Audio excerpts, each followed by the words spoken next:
मोहतरम नाजरीन, आप देख रहे हैं सरफराज सिलसिला। मैं हूं महबूब रजा सिद्दीकी।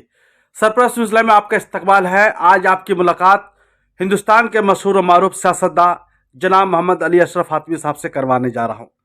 फातमी साहब हिंदुस्तान की सियासत में, हिंदुस्तान की राजनीति में मोहताज तारुफ नहीं है। सभी लोग जानते हैं। अलीगढ़ मुस्लिम यूनिवर्सिटी से लेकर के बिहार हो, यूपी, झारखंड, दिल्ली, हर जगह सियासत की है, बड़े पैमाने पे सियासत किया है और मरकजी सरकार के वजीर भी रह चुके हैं। और इस तरीका से बिहार के अगर माना जाए कि दो तीन चार बड़े कदावर लीडरों का नाम आता है, उसमें से एक नाम, मशहूर मारूफ नाम है अशरफ अली फातमी साहब का। आज मुल्क की जो मौजूदा सूरत हाल है, अशरफ अली फातमी साहब के बारे में एक चीज बताते मैं चलूं।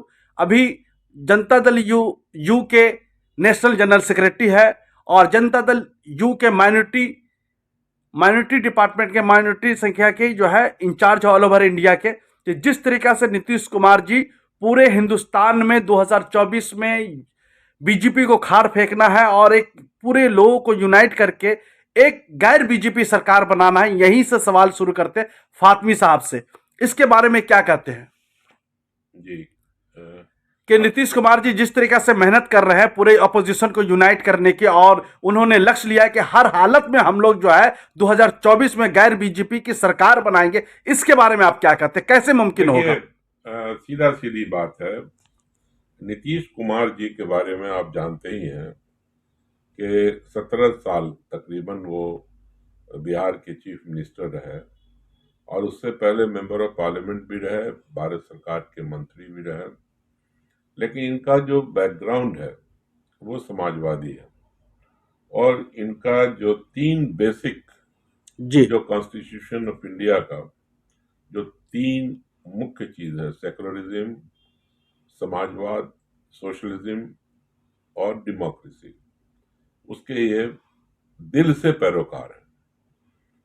ठीक है, वो भारतीय जनता पार्टी के साथ भी हुकूमत में रहे, लेकिन मैं दावे से कह सकता हूं कि बिहार के अंदर उनके जमाने में कोई ऐसा वाकया नहीं है जिसका आप जिक्र कर सकते हो कि उनके जमाने में अकलियत के साथ या कमजोर तबके के साथ, दलित के साथ, पिछड़ों के साथ कोई बुरा हुआ हो। एक आध दो घटनाएं अगर हो भी गई होंगी तो उनको हिकमत अमली से और पूरी ताकत से उसको कुचलने का काम किया। जहां तक सवाल पैदा होता है कि वो तो चीफ मिनिस्टर थे और चीफ मिनिस्टर बने रहते हैं, लेकिन उन्होंने अहद लिया है कि जो सरकार आज दिल्ली में चल रही है, जो न तो किसी राज्य का ध्यान दे रही है, न गरीबों का ध्यान दे रही है, न किसानों का, मजदूरों का, तालिब इल्मों का, नौजवानों का, किसी का ख्याल नहीं है उसे।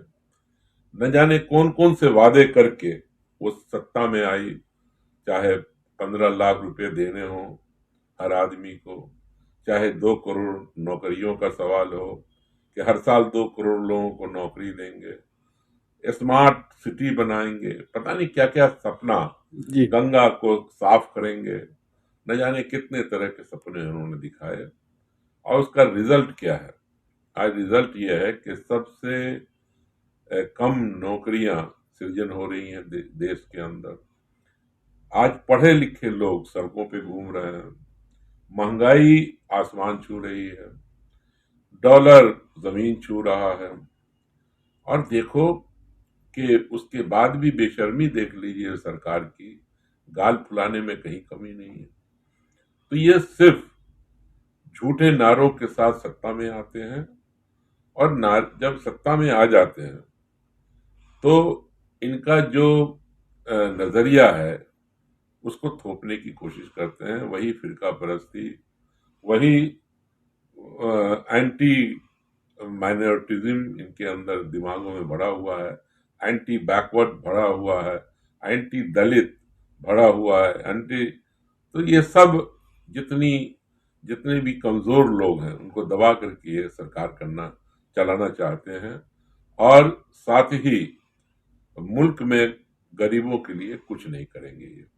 तो इन सारे सवालों को लेकर के, और याद कीजिए कि बिहार के लिए उन्होंने कहा था कि हम स्पेशल स्पेशल राज का दर्जा दर्जा देंगे। देंगे, और एक मरतबा तो बोली लगाई थी 50,000, 60,000, जी जी 80, जी 90, जी। अच्छा 1.25 लाख 2015 में। 2015 में। जी। तो आज पूरा पैसे को रोक रखा है जो बिहार की तरक्की में, जिससे सड़कें बनती, बिजली का पटना काम यूनिवर्सिटी होता। और सेंट्रल यूनिवर्सिटी का वादा किया अरे गया था। बस अब छोड़िए ना, मतलब कुछ नहीं, आप जी यकीन करिए।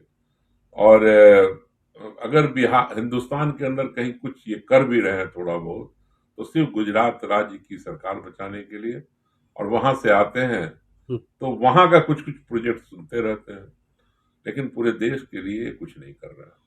तो एक विकल्प मुल्क को चाहिए, और वो विकल्प तभी बनेगा जब सारे विपक्ष के लोग एक होकर के आगे आएंगे, और आगे आकर के ये जो निकम्मी सरकार है दिल्ली की, जी। उसको उखाड़ फेंकेंगे। तो नीतीश कुमार जी ने ये अहद किया है कि हम पूरे देश के विपक्ष को एक करेंगे, और उसमें उन्होंने सबसे मदद लेना और बात करना भी शुरू कर दिया।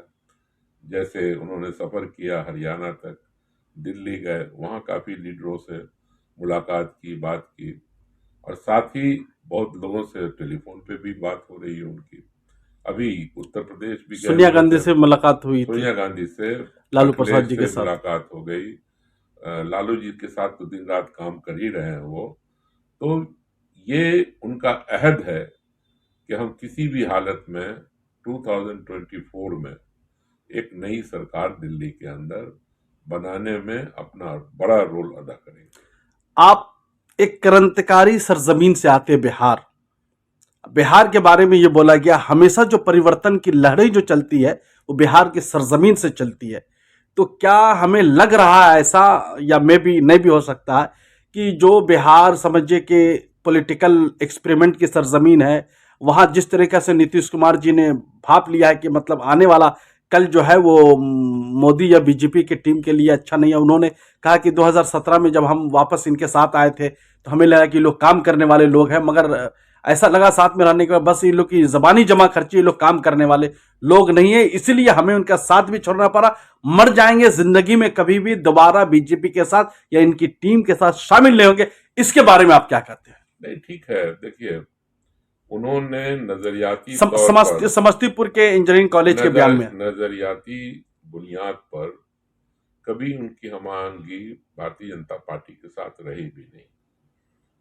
उत्तर प्रदेश के अंदर आप, बिहार के अंदर अगर आप याद करिए, तो चाहे मदरसों का मामला रहा हो, चाहे मुसलमानों के तालीम का मामला हो, स्कॉलरशिप का मामला हो, चाहे उनको जो कोचिंग सेंटर बना करके मुसलमान बच्चों को तालीम देने का मामला हो, चाहे अलीगढ़ मुस्लिम यूनिवर्सिटी के लिए जमीन देने का मामला हो कैंपस के लिए, चाहे मौलाना आजाद उर्दू यूनिवर्सिटी का कैंपस है दरभंगा के अंदर, उसको जमीन और हॉस्टल और दूसरी फैसिलिटी ऐलान करके दिया उन्होंने।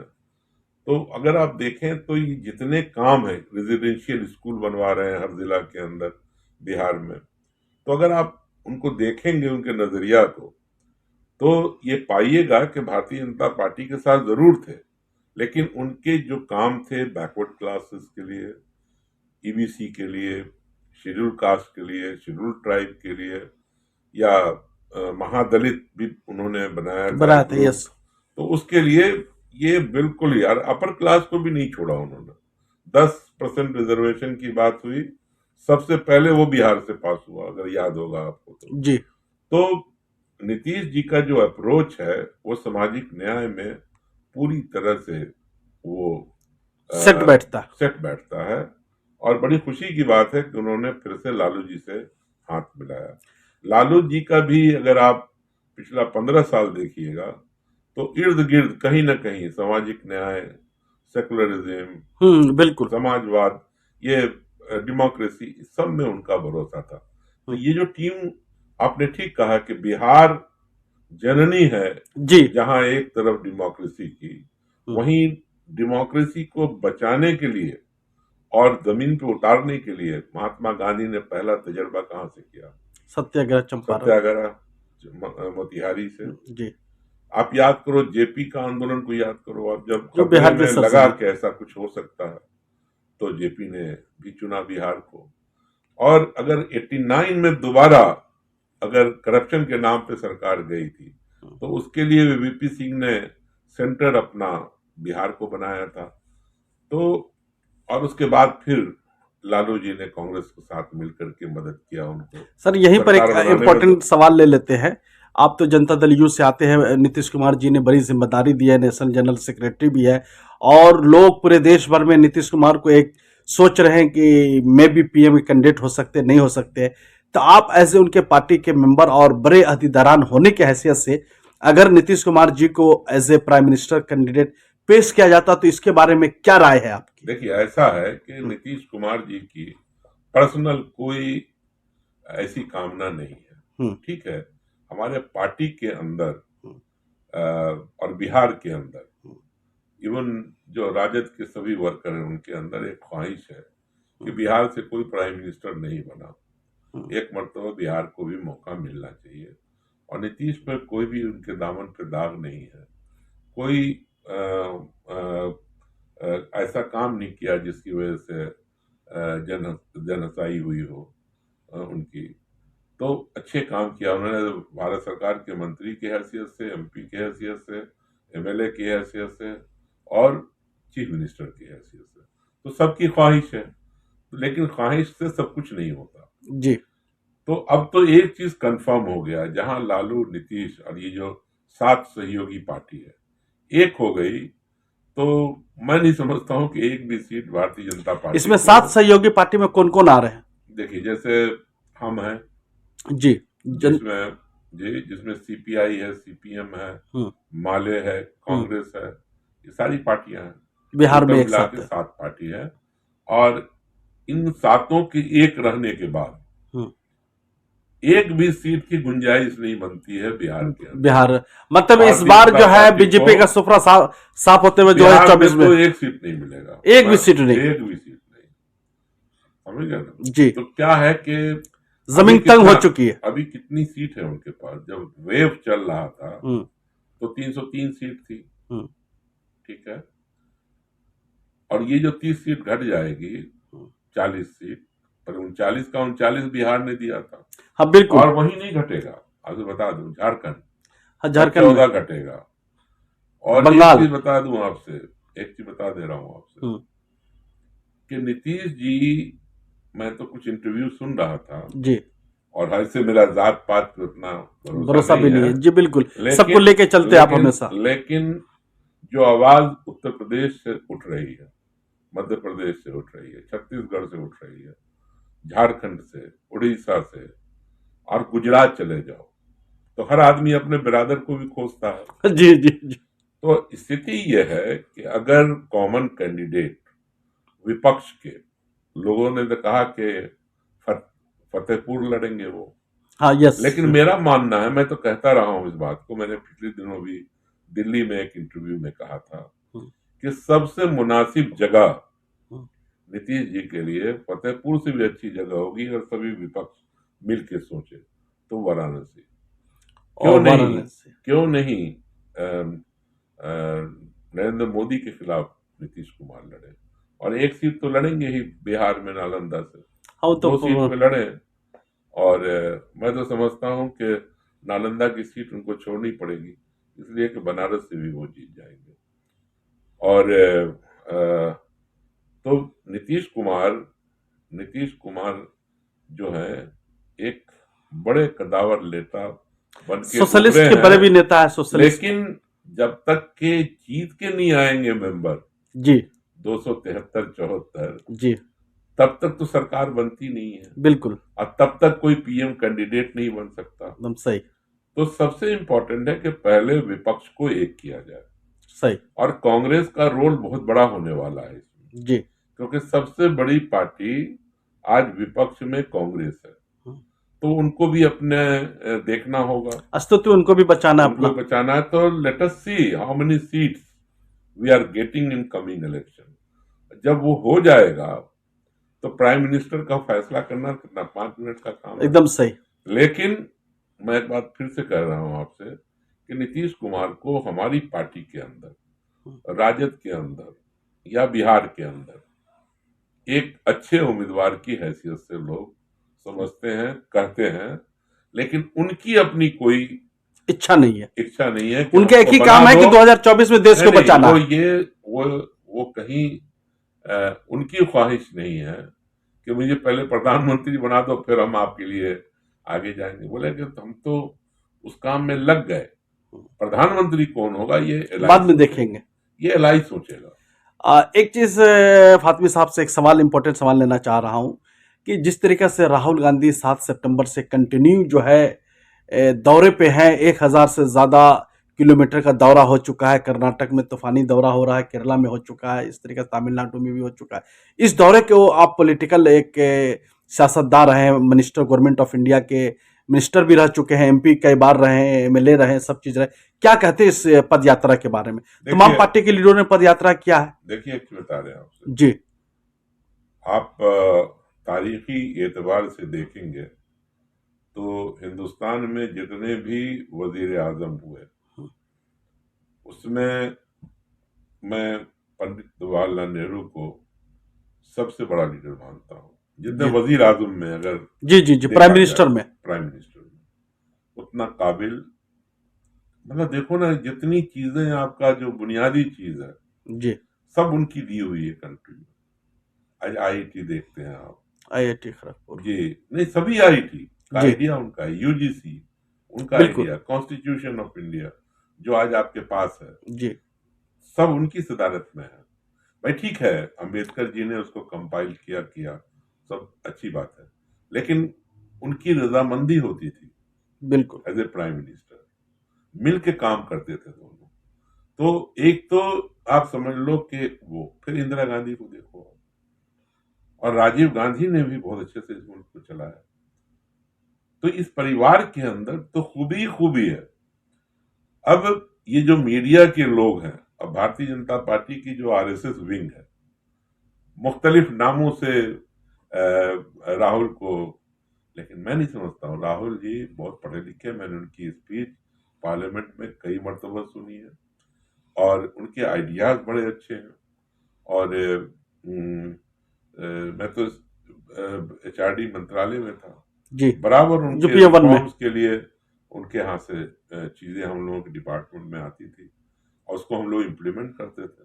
लेकिन दुनिया क्या मालूम दुनिया को कि ये उनके आइडियाज थे, लेकिन कई आइडियाज हैं सर्व शिक्षा अभियान में, एडल्ट एजुकेशन में, हायर एजुकेशन में, जो उनके यहाँ से हम लोगों को इनपुट मिलता था।